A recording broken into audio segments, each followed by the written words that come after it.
मेरे प्यारे कृष्ण भक्तों को मेरा प्यार भरा राधे राधे। आज हम श्रीमद् भागवत के 8वें स्कंद के 9वें अध्याय में प्रवेश करेंगे, जिसमें मोहिनी रूप से भगवान के द्वारा अमृत बांटा जाने का वर्णन किया गया है। श्री सुखदेव जी कहते हैं, परीक्षित, असुर आपस में सद्भाव प्रेम को छोड़कर एक दूसरे की निंदा कर रहे थे और डाकू की तरह एक दूसरे के हाथ से अमृत कलश छीन रहे थे।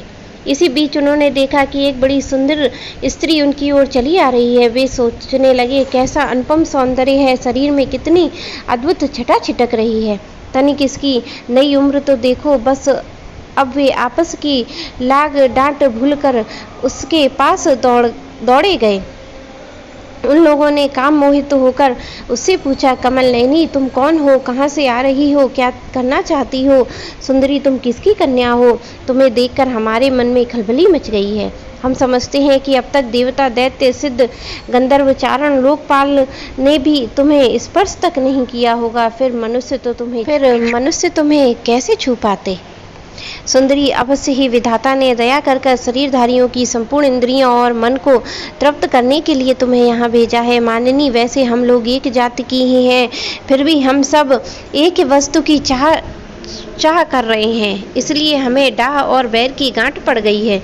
सुंदरी, तुम हमारा झगड़ा मिटा दो। हम भी कश्यप जी के पुत्र होने के नाते सगे भाई हैं। हम लोगों ने अमृत के लिए बड़ा पुरुषार्थ किया है। तुम न्याय के अनुसार निष्भाव से इसे बांट दो, जिससे फिर हम लोगों में किसी प्रकार का झगड़ा ना हो। असुरों ने जब इस प्रकार प्रार्थना की, तब लीला से स्त्री वेश धारण करने वाले भगवान ने तनिक हंसकर तिरछी चितवन से उनकी ओर देखते हुए कहा।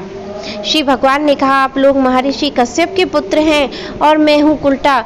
आप लोग मुझ पर न्याय का भार क्यों डाल रहे हैं? विवेकी पुरुष स्वेच्छाचारिणी स्त्री का कभी विश्वास नहीं करते हैं। दैत्य, कुत्ते, व्यभिचारिणी स्त्रियों की मित्रता स्थायी नहीं होती है। वे दोनों सदा ही नए नए शिकार ढूंढा करते हैं। श्री सुखदेव जी कहते हैं, परीक्षित, मनमोहिनी की इस परिहास भरी वाणी से दैत्यों के मन में और भी विश्वास हो गया। उन लोगों ने रहस्यपूर्ण भाव से हंसकर अमृत का कलश मोहिनी के हाथ में दे दिया। भगवान ने अमृत का कलश लेकर अपने हाथों में लेकर तनिक मुस्कुराते हुए मीठी वाणी से कहा, मैं उचित या अनुचित जो भी करूं, वह सब तुम लोग स्वीकार करोगे तो मैं इस अमृत को बांट सकती हूँ। बड़े बड़े दैत्यों ने मोहिनी की यह मीठी बात सुनकर उसकी बारीकी नहीं समझी, इसलिए सबने एक स्वर में कह दिया, स्वीकार है। इसका कारण यह था कि उन्हें मोहिनी के वास्तविक स्वरूप का पता नहीं था। इसके बाद एक दिन का उपवास करके सबने स्नान किया, हविष्य में अग्नि से हवन किया, गौ ब्राह्मण समस्त प्राणियों को घास चारा अन्य धनादि यथा योग्य दान दिया और ब्राह्मणों को स्वतन पाठ करवाया। अपनी अपनी रुचि के अनुसार सबने नए नए वस्त्र धारण किए। इसके बाद सुंदर सुंदर आभूषण धारण कर सबके सब उन कुश आसनों पर बैठ गए, जिसका अलग हिस्सा पूर्व की ओर था। जब देवता और दैत्य दोनों ही धूप से सुगंधित मालाओं और दीपों से सजे सजाए भव्य भवन में पूर्व की ओर मुख करके बैठ गए, तब हाथ में अमृत का कलश लेकर मोहिनी सभा मंडप में आई। वह एक बड़ी सुंदर सी साड़ी पहने हुए थी। नितंबों के भार के कारण वह धीरे धीरे चल रही थी। आंखें मद से विहल हो रही थीं। उसके स्वर्णपुर अपनी झनकार के सभा भवन को मुखरित कर रहे थे। सुंदर कानों में सोने के कुंडल, उसकी नासिका, कपोल, मुख बड़े सुंदर थे। स्वयं पर देवता भगवान मोहिनी के रूप में ऐसे जान पड़ते थे कि मानो लक्ष्मी जी की कोई श्रेष्ठ सखी वहां आ गई हो। मोहिनी ने अपनी मुस्कान भरी चितवन से देवता और दैत्यों की ओर देखा तो वे सबके सब मोहित हो गए और उस समय उसके स्तनों से आंचल कुछ खिसक गया था। भगवान ने मोहिनी रूप से यह विचार किया कि असुर तो जन्म से ही क्रूर स्वभाव वाले हैं, इनको अमृत पिलाना सांपों को दूध पिलाने के समान बड़ा अन्याय होगा। इसलिए उन्होंने असुरों को अमृत में भाग नहीं दिया। भगवान ने देवता और असुरों को अलग अलग पंक्तियों में बना दी और फिर दोनों को कतार बांधकर अपने अपने दल में बैठा दिया। इसके बाद अमृत का कलश लेकर भगवान दैत्यों के पास चले गए। उन्हें हाव भाव और कटाक्ष से मोहित करके दूर बैठे हुए देवताओं के पास आ गए। उन्हें वह अमृत पिलाने लगे, जिसे पी लेने पर बुढ़ापे और मृत्यु का नाश हो जाता है। परीक्षित, असुर अपनी की हुई प्रतिज्ञा का पालन कर रहे थे। उनका स्नेह भी हो गया था। वे स्त्री के झगड़न में अपनी निंदा भी समझते थे, इसलिए चुपचाप बैठे रहे।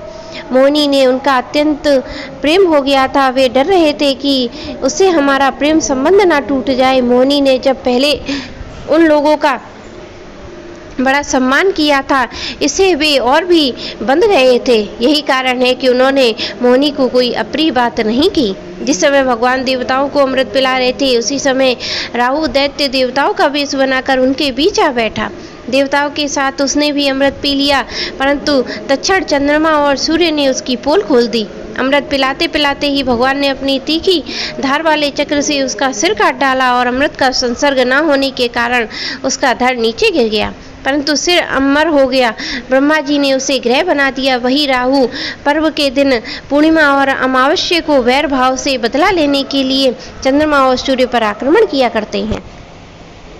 जब देवताओं ने अमृत पी लिया, तब समस्त लोगों को जीवन दान करने वाले भगवान ने बड़े बड़े दैत्यों के सामने ही मोहिनी रूप त्याग कर अपना वास्तविक रूप धारण कर लिया। परीक्षित देखो, देवता दैत्य दोनों ही एक समय पर, एक स्थान पर, एक प्रयोजन तथा एक वस्तु के लिए एक विचार से एक ही कर्म किया था, परंतु फल में बड़ा भेद हो गया। उनमें देवताओं ने बड़ी सुगमता से अपने परिश्रम का फल अमृत प्राप्त कर लिया, क्योंकि उन्होंने भगवान के चरण कमलों की रज का आश्रय लिया था। परंतु उससे विमुख होने के कारण परिश्रम करने पर भी असुरगण अमृत से वंचित रहे। मनुष्य अपने प्राण, धन, कर्म, मन, वाणी आदि, शरीर, पुत्र आदि के लिए जो कुछ करता है वह व्यर्थ ही होता है, क्योंकि उसके मूल में भेद बुद्धि बनी रहती है। परंतु उन्हीं प्राण आदि वस्तुओं के द्वारा भगवान के लिए जो कुछ किया जाता है वह सब भेदभाव से रहित होने के कारण अपने शरीर, पुत्र, समस्त संसार के लिए सफल हो जाता है। जैसे वृक्ष की जड़ में पानी देने से उसका तना, टहनियाँ और पत्ते सबके सब सिंच जाते हैं, वैसे ही भगवान के लिए कर्म करने से वे सबके लिए हो जाते हैं। मेरे प्यारे कृष्ण भक्तों को मेरा प्यार भरा राधे राधे।